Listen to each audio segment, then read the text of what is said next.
Est-ce que vous savez ce que c'est cet objet? On dirait le corbeil, il y avait des algues dedans. Une pelote. Une pelote? Une pelote. On dirait une coupelle avec de la ficelle Avec dedans. de la ficelle dedans, non?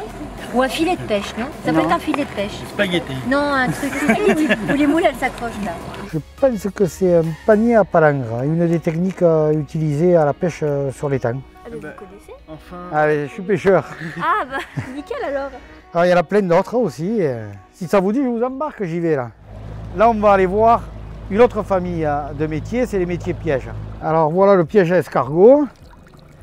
Tu vois comme il se présente. Alors c'est un pernet ouvert, donc pour permettre à l'escargot de grimper et de venir dedans. Il y a l'appât, tout ce qui est sous taille et qui ne nous intéresse pas, ça repart vivant.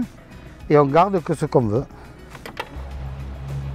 Tout à l'heure tu m'as montré un panier, ce panier c'était pour le palangre, donc ça c'est les métiers de l'hameçon, il y a les palangres, il y a le croc aussi, qui est un hameçon individuel à laquelle on attache un appât pour pêcher le poisson. Ça c'est la famille des arts traînants. Alors ces outils-là on les utilise pour pêcher les bivalves fouisseurs.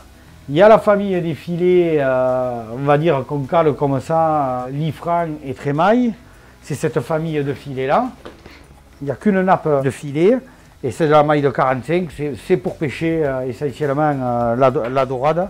Si je cale du trémaille, je vais te montrer. Voilà, ça c'est du trémaille.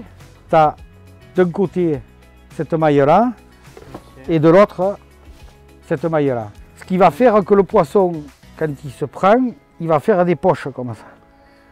Avec l'autre filet que je t'ai montré tout à l'heure, tu vas cibler une gamme de poissons. Là, tu vas taper dans des gammes complètement différentes. Là, c'est comme tous les autres engins. En fonction des espèces ciblées, on va avoir des verveux de type de fond, des doublis, des brandines, des ganguilles.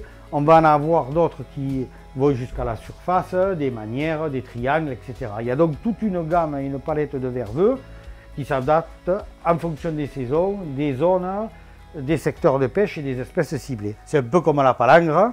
Et d'ailleurs, on va aller voir une spécialiste qui va nous décliner un peu l'histoire. Voilà le panier que vous m'avez montré tout à l'heure sur la tablette. Bonjour Manu. Bonjour. Dans les temps anciens, même jusqu'à nos jours, les pêcheurs utilisent toujours cette technique. Donc, dans un premier temps, pour attraper les petits poissons qui allaient servir d'appât, il fallait les attraper vivants dans ce bertoulette ou dans une nasse.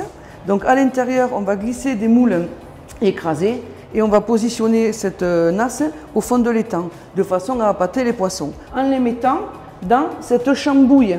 La chambouille, en fait, c'est une réserve en roseau, où bien sûr, au fond, on met un bouchon de liège pour pas que le poisson s'en échappe.